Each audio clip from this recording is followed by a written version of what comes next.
Það er bara svekkjandi tap ætla ég að gefa mér að þetta hafi verið. Já, þetta var mjög svekkjandi. Við vorum bara ekki nógu tilbúnar í byrjun og við erum bara að spila okkur saman sem lið. En það var bara gott að við komum svona sterkari inn seinni hálfleik. Þá veitum við getum gert þetta og þá gerum við þetta bara á morgun.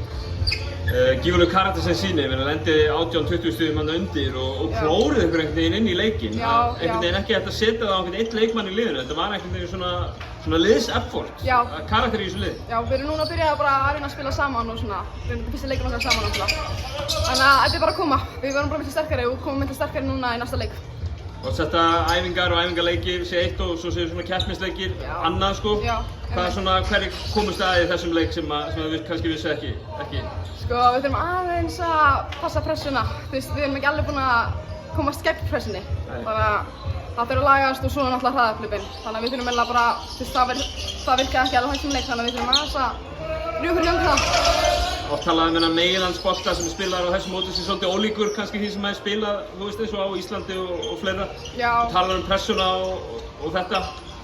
Þið erum samt vanar því að koma, ég meina þið hafa verið í yngri landsliðum áður og svona, en hver er svona mesti munurinn á íslensku boltanum og svona þessu sem er spilaðir hérna? Sko, ég veit það ekki, ég